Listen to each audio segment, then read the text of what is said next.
बिस्मिल्लाहिर्रहमानिर्रहीम। अस्सलाम वालेकुम नाज़रीन, आप यूट्यूब चैनल देख रहे हैं। मैं इमरान खान हूँ। पाकिस्तान तहरीक इंसाफ तकसीम है मुज़ाकरात के मामलात को लेकर। कुछ लोग जो पाकिस्तान के अंदर हैं वो ये सोचते हैं कि मुज़ाकरात होने चाहिए चाहे इमरान खान उनकी इजाज़त दें या ना दें। यानी अली अमीन गंडापुर साहब ने यह एतराफ़ भी किया कि मैं विकेट के दोनों तरफ खेल रहा हूँ। हालांकि इमरान खान साहब ने हमेशा विकेट के दोनों तरफ खेलने को तनकीद का निशाना बनाया है। वो हमेशा ये चाहते हैं कि क्लैरिटी के साथ आए जो भी आए, और पॉइंट ऑफ व्यू क्लैरिटी के साथ रखे। ये जो आधा तीतर आधा बटेर वाला मामला है, इससे नैरेटिव को भी नुकसान होता है और आप अपनी मंजिल से भी दूर हो जाते हैं। ये कैसे होता है मैं आपको बाद में बताऊंगा, लेकिन पहले अली अमीन गंडापुर साहब का एतराफ़ है कि वो एस्टेब्लिशमेंट के साथ एंगेजमेंट कर रहे हैं। हालांकि इमरान खान साहब ने एलानिया मना किया था कि एस्टेब्लिशमेंट के साथ एंगेजमेंट नहीं करनी।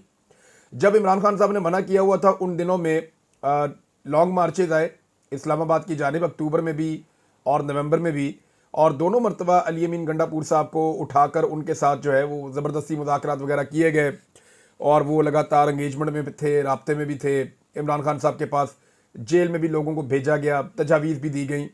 तो ये एंगेजमेंट तो रहती है, लेकिन इमरान खान साहब ने एस्टेब्लिशमेंट से किसी किस्म के मुज़ाकरात से मना किया हुआ था। 26 नवंबर के बाद इमरान खान साहब ने हुकूमत से मुज़ाकरात की बात की थी। फिर बैरिस्टर जो गौहर साहब हैं उनकी जब मुलाकात हुई एस्टेब्लिशमेंट से, तो इमरान खान साहब ने उसको सराहा भी था। तो एक तरफ पॉलिसी इमरान खान साहब की है, दूसरी तरफ अली अमीन गंडापुर साहब कह रहे हैं कि मैं विकेट के दोनों तरफ इसलिए खेलता हूं कि दोनों तरफ पाकिस्तान है। अब तहरीक इंसाफ इसमें दो हिस्सों में डिवाइड है, दो इससे अलग अलग सोच है ना। एक हिस्सा ये समझता है कि पाकिस्तान की एस्टेब्लिशमेंट को कभी भी पाकिस्तान की अवाम शिकस्त नहीं दे सकती। ये वो हिस्सा है जिसे लगता है कि एस्टेब्लिशमेंट के पास बंदूक है, वो बहुत ताकतवर है, वो रियासती ताकत को इस्तेमाल कर सकती है, और ये लोग कंप्रोमाइज्ड हैं किसी लालच की वजह से, किसी खौफ की वजह से, या ये ज़हनी तौर पे हारे हुए हैं। इन्हें लगता है कि एस्टेब्लिशमेंट को किसी सूरत भी शिकस्त दी ही नहीं जा सकती। आप इसको कमज़ोरी समझ लें, बुज़दिली समझ लें, या इनको लगता है कि नहीं, इनको नहीं हराया जा सकता, एक बहुत बड़ी फ़ौज है, इसके पास बहुत सारे हथियार हैं, वो ऐसा समझते हैं और इनके साथ आपको डील ही करना पड़ेगा, इनके साथ आपको बात ही करनी पड़ेगी। ये लोग, कुछ लोग ऐसा समझते हैं और ये बड़ी तादाद है इनकी पाकिस्तान तहरीक इंसाफ में। अब ये लोगों का तरीकाकार क्या है, ये कहते हैं जी आप करें मुज़ाकरात, कोई भी करे, ओवरसीज आके करें, वो भी मुज़ाकरात करें। इमरान खान साहब को भी ये कहते हैं आप भी मुज़ाकरात करें, लचक पैदा करें, उनकी फैमिली को भी कायल करते हैं, खुद भी कायल हैं, कारकुनों को कायल करना चाहते हैं। और यही लोग हैं जो ओवरसीज पाकिस्तानियों के हार्ड स्टांस के भी खिलाफ बोलते हैं और पाकिस्तान तहरीक इंसाफ के सोशल मीडिया के रद्द-ए-अमल को भी ये तनकीद का निशाना बनाते हैं। अच्छा, पाकिस्तान तहरीक इंसाफ का सोशल मीडिया फॉलो करता है इमरान खान साहब को। जिस लाइन पे इमरान खान साहब चल रहे होते हैं, सोशल मीडिया उसी लाइन, उसी ट्रैक को फॉलो करता है। अब इमरान खान साहब जो ट्वीट्स करते हैं वो पार्टी की अक्सरियत उसको रीट्वीट भी नहीं कर सकती। वो लोग डरते हैं कि इतना सख्त बयानिया जो इमरान खान साहब ले रहे हैं उसका बोझ उठाना ही मुश्किल है। तो सोशल मीडिया इमरान खान साहब के बयानिए के करीब तर है। और कुछ लोग ऐसे हैं जो आम पाकिस्तानी समझ लें आप, या कुछ ऐसे लोग जिनका शायद पीटीआई से ताल्लुक नहीं भी है, वो बहुत ज़्यादा हार्ड स्टांस ले लेते हैं। कुछ लोग इसमें ऐसे भी शामिल हो गए जिनकी एस्टेब्लिशमेंट से पुरानी एक लड़ाई चल रही थी, उन्हें लगा पाकिस्तान तहरीक इंसाफ इस वक्त फुल टाइम मैदान में है, तो इससे फ़ायदा उठा के एस्टेब्लिशमेंट के साथ अपना स्कोर सेटल कर लेते हैं, वो भी आ जाते हैं। लेकिन देखें, जो इमरान खान साहब का बयानिया है वो थोड़ा सा मुख्तलिफ है। वो चाहते भी हैं कि एस्टेब्लिशमेंट के साथ मुज़ाकरात हों, लेकिन वो डील भी नहीं करना चाहते। तो फिर मुज़ाकरात किस बात पे? मुज़ाकरात इस बात पे कि एस्टेब्लिशमेंट को फेस सेविंग देते हैं, आप निकलें बीच में से, पाकिस्तान में फ्री एंड फेयर इलेक्शन होने दें और अवाम के मुंतखब नुमाइंदों के हवाले इस मुल्क को करके आप बैरकों में वापस जाएं। ये तो एक बड़ी ज़बरदस्त तजवीज़ हो सकती है और इस पर अमल दरामद होना भी चाहिए। लेकिन एस्टेब्लिशमेंट अपनी ताकत छोड़ना नहीं चाहती। अब पाकिस्तान तहरीक इंसाफ में दूसरा ग्रुप कौन सा है? ये वो लोग हैं जिन्हें लगता है कि पाकिस्तान तब तक आगे नहीं बढ़ेगा जब तक के एस्टेब्लिशमेंट या मिलिट्री एस्टेब्लिशमेंट या फौज की सियासत में मुदाखलत ख़त्म नहीं होगी। हम 7 दहाइयों से देख रहे हैं कि पाकिस्तान की फ़ौज पाकिस्तान की सियासत में मुदाखलत करती है, हुकूमतें बनाती है, हुकूमतें गिराती है, लीडरों को फांसियाँ देती है, लीडरों को जिला वतन करती है, सियासतदानों को गायब करती है, सियासी आवाज़ों को जबरी तौर पर लापता करती है। सहाफ़ियों के साथ क्या किया जाता है, दानिशवरों के साथ क्या किया जाता है, उस्ताज़ा के साथ क्या किया जाता है, इंटेलेक्चुअल्स के साथ इस मुल्क में क्या किया जाता है। जब आप प्लस माइनस करते हैं तो ये वो तबका है जो ये सोचता है कि आपको एक मरतबा अगर इस मुल्क को इस जंजाल से निकालना है तो आपको पाकिस्तान की मिलिट्री एस्टेब्लिशमेंट को उनके असल रोल में वापस भेजना पड़ेगा। वो अगर अपने असल रोल में वापस चले जाएंगे, यानी बॉर्डरों तक और बैरकों तक महदूद हो जाएंगे, तो जो सिविलियन की आदत आएगी इलेक्शंस के नतीजे में, वो पाकिस्तान को ज़्यादा बेहतर गवर्न कर सकती है। छोटे मोटे इश्यूज रहेंगे। देखें ना, अब मिलिट्री एस्टेब्लिशमेंट 70 साल में पाकिस्तान को नहीं संभाल सकी तो 50 एक साल दे दें फिर सिविलियन क़यादत को भी। और मुझे पूरी उम्मीद है कि 50 साल तो बहुत ज़्यादा है, 20-25 साल में पाकिस्तान बहुत आगे निकल जाएगा। लेकिन बीच में पंगा नहीं होना चाहिए कि जनाब अभी यूसुफ रज़ा गिलानी की हुकूमत गिरा दी जाए, उसके बाद आसिफ अली जरदारी के खिलाफ कंपेन चला दी जाए, फिर नवाज शरीफ साहब जनाब वो भी घर जाएँ, फिर उसके बाद PMLN के खिलाफ हो जाएँ, फिर इमरान खान साहब की हुकूमत बने तो फिर उनकी हुकूमत गिरा दी जाए, फिर एक जो है वो इम्पोर्टेड हुकूमत ले आएँ, उस इम्पोर्टेड हुकूमत को लाने के बाद एक जाली इलेक्शन करवाया जाए, जाली फार्म 47 के ऊपर एक अर्दली हुकूमत बना दी जाए। तो ये जब सारी चीज़ें आप कैलकुलेट करते हैं तो अल्टीमेटली पाकिस्तान को इनका नुकसान होता है। तहरीक इंसाफ में दूसरा तबका ये है जो कहता है कि नहीं जी, एस्टेब्लिशमेंट को इससे बाहर निकाले बगैर आप पाकिस्तान को ठीक नहीं कर सकते। अब ये जो पहली तरह के लोग हैं वो कहते हैं जी मुज़ाकरात करें, जो दूसरी तरह के लोग हैं वो कहते हैं जी मुज़ाकरात ज़रूर करें लेकिन उन शराइत के ऊपर करें जो इमरान खान साहब बोल रहे हैं। वंस फॉर ऑल जो है ये सारा मैटर जो है इसको सॉल्व कर दें, इसको रिजॉल्व करें, इसके अंदर से बस निकालें, अब मिलिट्री एस्टेब्लिशमेंट को बाहर निकालें। और इस काम के लिए यानी मेरी ज़ाती राय ये है कि इस काम के लिए अगर पाकिस्तान की सारी सियासी जमातें, चाहे आप उन्हें चोर समझते हैं, डाकू समझते हैं, लुटेरा समझते हैं, बददियानत समझते हैं, करप्ट समझते हैं, वो सारी सियासी जमातें इकट्ठी होकर भी बैठ जाएं और मिलिट्री एस्टेब्लिशमेंट को सियासत से बाहर निकाल दें तो ये पाकिस्तान के साथ बहुत बड़ी नेकी होगी। इनके सारे गुनाह माफ अगर ये मिलिट्री एस्टेब्लिशमेंट को हमेशा के लिए सियासत से बाहर निकाल के साइड पे कर दें। जब भी एक आर्मी चीफ के रिटायरमेंट का टाइम आता है पाकिस्तान में सियासत शुरू हो जाती है। जो आर्मी चीफ आकर बैठ जाते हैं उनका वापस जाने को दिल ही नहीं करता। ये इतनी बड़ी ताकत बन गई है पाकिस्तान में ये कुर्सी कि इसको छोड़ना ही कोई नहीं चाहता। वजीर आजम आर्मी चीफ की तारीफ से दिन का आगाज करता है, आर्मी चीफ की तारीफ से जो है वो दिन का इख्तिताम करता है।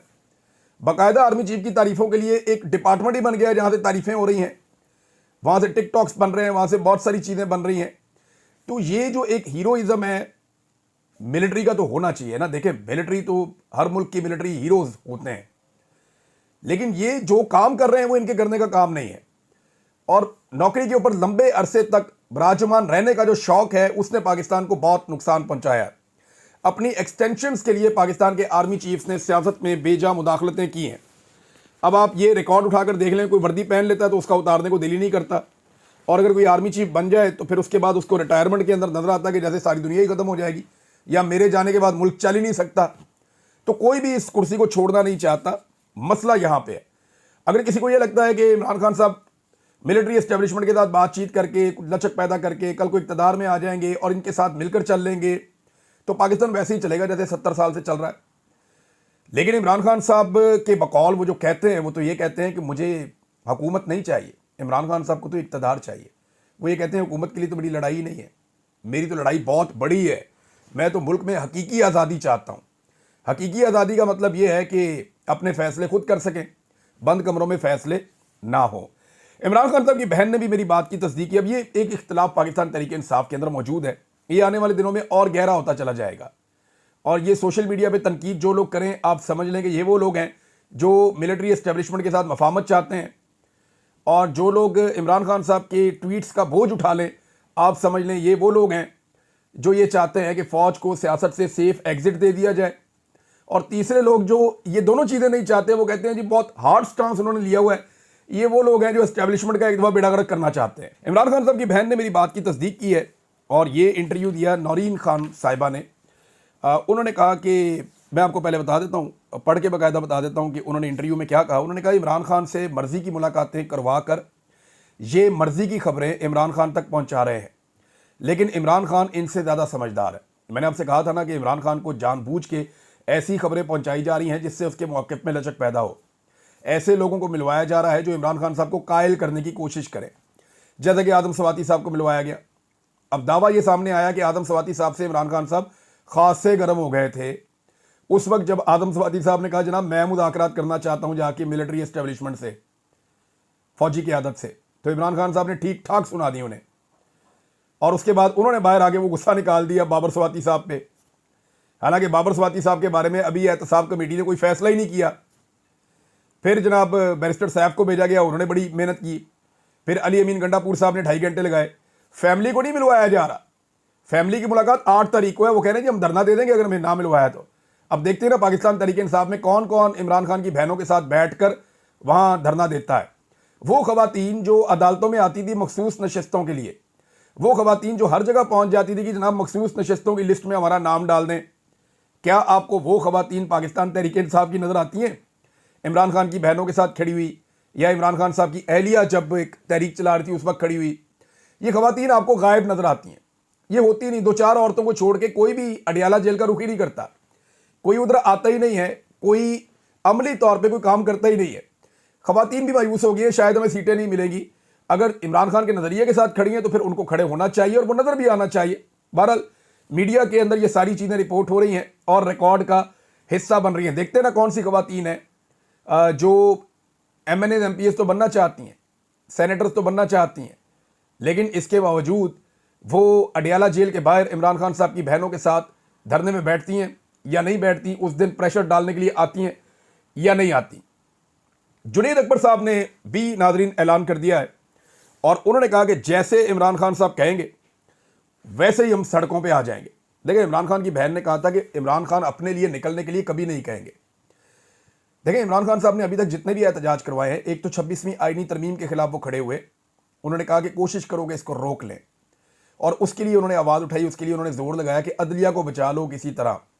ये अक्टूबर और नवंबर में इमरान खान साहब ने सब कुछ इसी के लिए किया ताकि कादी फ़ायद ईसा साहब एक्सटेंशन ना ले सकें और उसके बाद 26वीं आईनी तरमीम के ज़रिए से आइन का हुलिया ना बिगाड़ा जा सके और अदलिया पे मुकम्मल कंट्रोल हासिल ना किया जा सके।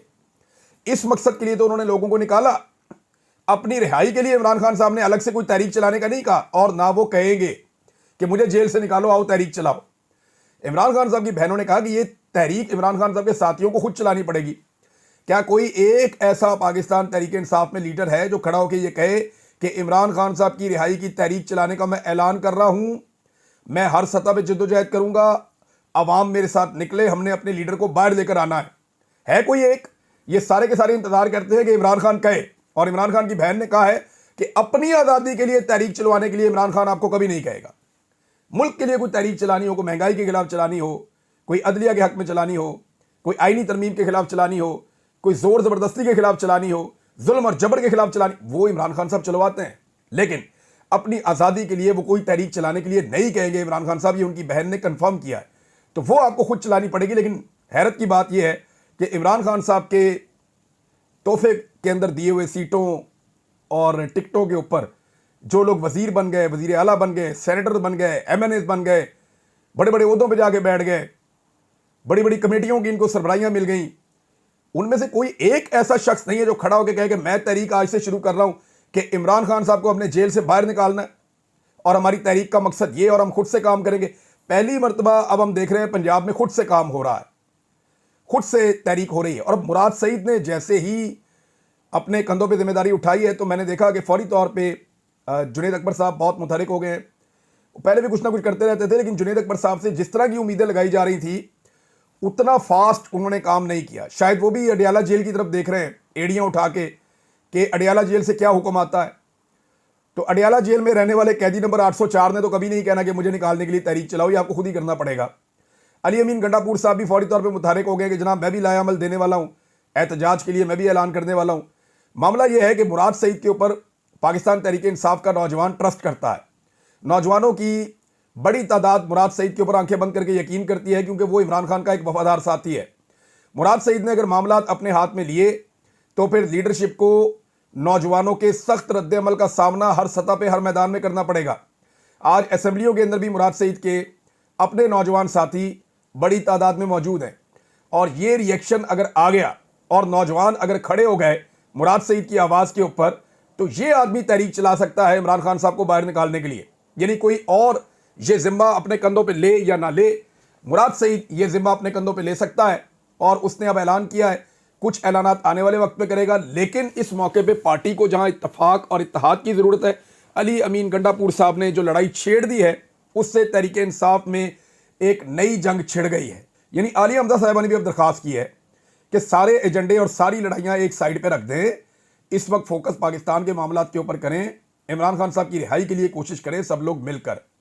असद कैसर साहब पे, तैमूर झगड़ा साहब पे, आतिफ खान पे, शहराम तरकई पे, ये इमरान खान के साथी हैं। इनके ऊपर अली अमीन साहब ने अटैक किया है और डेलिबरेटली किया है, गैर ज़रूरी तौर पे किया है सारा मीडिया इस बात के ऊपर कायल है कि अली अमीन साहब का ये खुदकुश हमला है अपनी पार्टी के ऊपर और इमरान खान साहब की जो शुरू होने वाली तहरीक है उसके ऊपर। एक एक करके सबका रद्द-ए-अमल आ रहा है। असद कैसर साहब का, तैमूर झगड़ा साहब को तो मैंने आपको बताया था ना, उन्होंने तो ये भी कहा कि मैं $50,000 महीना कमा रहा था।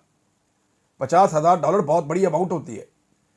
ये तकरीबन इस वक्त 1.25 करोड़ रुपए से ऊपर बनता है। इतना पैसा वो हर महीने कमा रहे थे इमरान खान साहब के साथ कैबिनेट को ज्वाइन करने से पहले। वो गरीब आदमी तो नहीं था, बहुत पैसे वाला बंदा था। और वहां पे वो कहते हैं मैं नौकरी नहीं कर रहा था, मेरी एक पार्टनरशिप थी मल्टीनेशनल कंपनी में और मैं और पैसे भी कमा सकता था। अब तक तो मैं 2 मिलियन कमा रहा होता। बहरहाल ये उन्होंने कहा तैमूर झगड़ा साहब ने, और उन्होंने कुछ चैलेंजेस भी दिए अली अमीन गंडापुर साहब को कि जनाब आपके तो 10 करोड़ के असासे हैं, तो 75 करोड़ का आप दावा कर रहे हैं कि आपने पार्टी पे और इमरान खान के वकीलों पे खर्च दिया, तो आपके खिलाफ इंक्वायरी क्यों नहीं होनी चाहिए कि जब 10 करोड़ के असासे हैं तो 75 करोड़ कहां से खर्च दिया? ये भी सवाल जो है वो उठाया तैमूर झगड़ा साहब ने। असद कैसर साहब ने भी अब इसके ऊपर रद्द-ए-अमल दिया। असद कैसर साहब को बताऊं, ये तहरीक चलाने का टाइम है, वो बरतानिया में मौजूद हैं और उनका नाम भी किसी ECL के अंदर नहीं है और वो ट्रैवल भी कर रहे हैं। तो बहुत सारे लोगों के लिए सिस्टम ने गुंजाइश रखी हुई है, क्योंकि उन्होंने भी सिस्टम के लिए गुंजाइश रखी हुई है। ये वो सियासतदान है जो मफाहमत के साथ चलना चाहते हैं, कोई हार्ड स्टांस ये लोग नहीं लेते। लेकिन यहां पे असद कैसर साहब ने अली अमीन के इल्जामात पे हार्ड स्टांस लिया। उन्होंने कहा मैं पार्टी की मरकजी क़यादत से मुतालबा करता हूं कि वज़ीर आला खैबर पख्तूनख्वा के हालिया बयान की मुकम्मल तहकीकात की जाएँ और इस हवाले से चेयरमैन इमरान खान का मौक़िफ़ कौम के सामने लाया जाए। हम वज़ीर आला के बयान का जवाब देने का हक़ महफूज रखते हैं, ताहम मौजूदा हालात में ऐसी बातों से गुरेज करना मुल्क और बानी PTI इमरान खान के लिए ज़रूरी समझते हैं। इस वक्त हमारी सारी तवज्जो इमरान खान और दीगर बेगुनाह कैदियों की रिहाई पर मरकूज़ होनी चाहिए। गैर ज़रूरी बयानात के ज़रिए पार्टी के अंदरूनी मामलात को हवा देकर इमरान खान की रिहाई की जद्दोजहद को कमज़ोर नहीं करना चाहिए। वज़ीर आला को चाहिए कि वो अपनी तमाम तर तवानाइयाँ सूबे में बेहतर गवर्नेंस और अमन व अमान की बहाली और इमरान खान और दीगर बेगुनाह कैदियों की रिहाई की जद्दोजहद पर मरकूज़ रखे।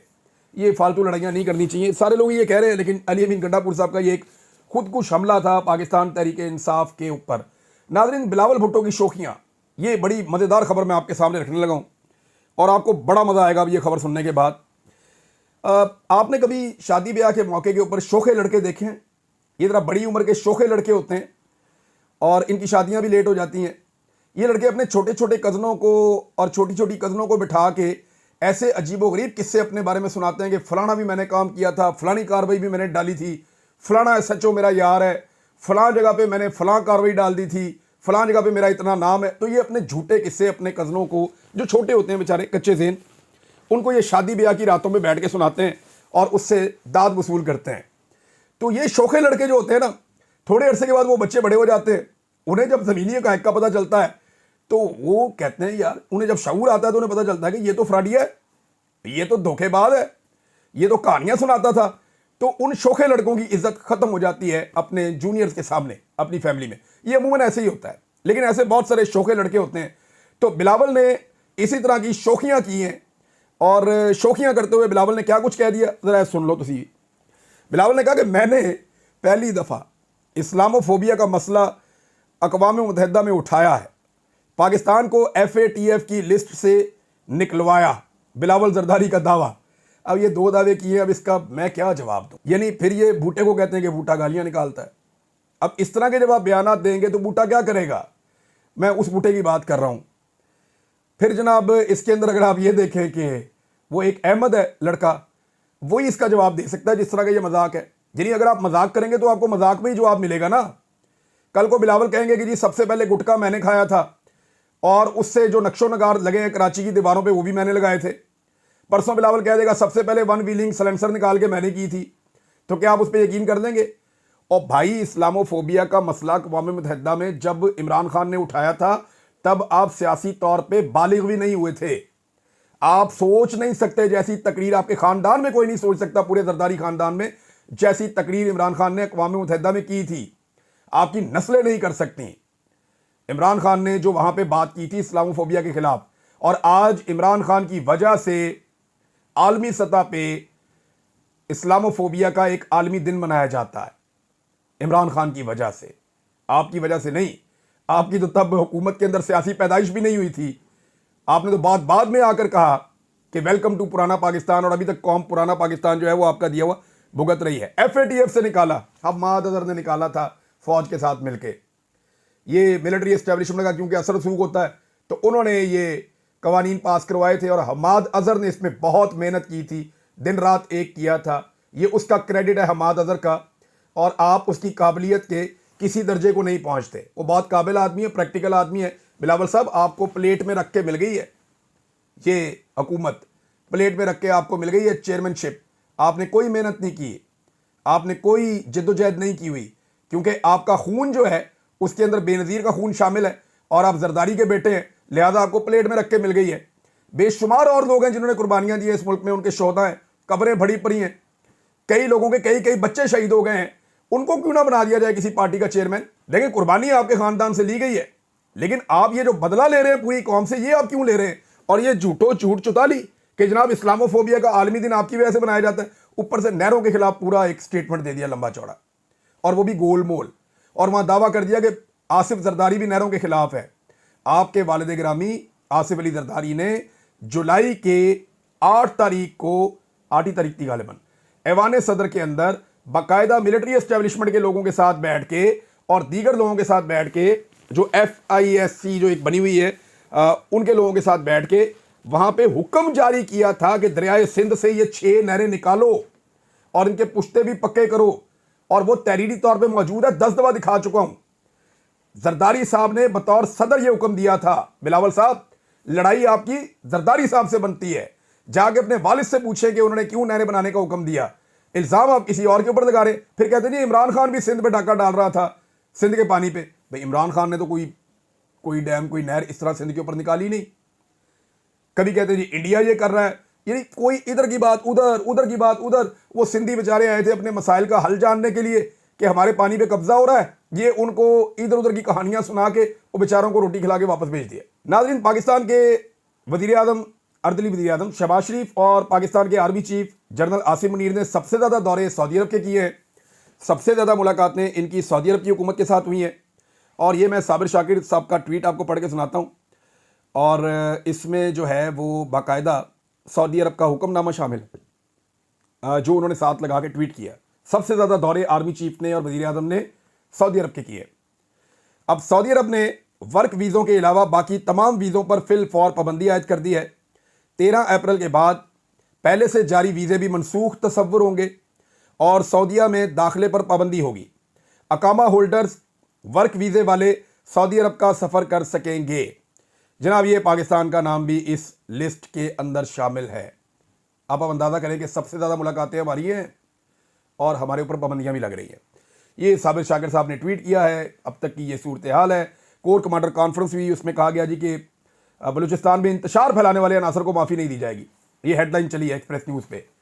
तो इंतशार फैलाने वाला तो फिर मारंग बलोच वगैरह कोई कहा जाता है, तो मारंग बलोच वगैरह को माफ़ी नहीं दी जाएगी। तो बलोच तो निकले हुए, उनको छुड़वाने के लिए अब देखना यह है कि एस्टेब्लिशमेंट मारंग बलोच को अंदर रख सकती है या बलूचिस्तान के सरदार मारंग बलोच को छुड़वा सकते हैं। ये बलूचिस्तान के लोग अपनी बहन बेटियों को बाहर निकलवा पाएंगे या मिलिट्री एस्टेब्लिशमेंट उनको अंदर रख पाएगी। इस बात का मुकाबला वहाँ पे हो रहा है। अब तक के लिए इतने, अपना ख्याल रखिएगा, अपने चैनल का भी। अल्लाह हाफ़िज़।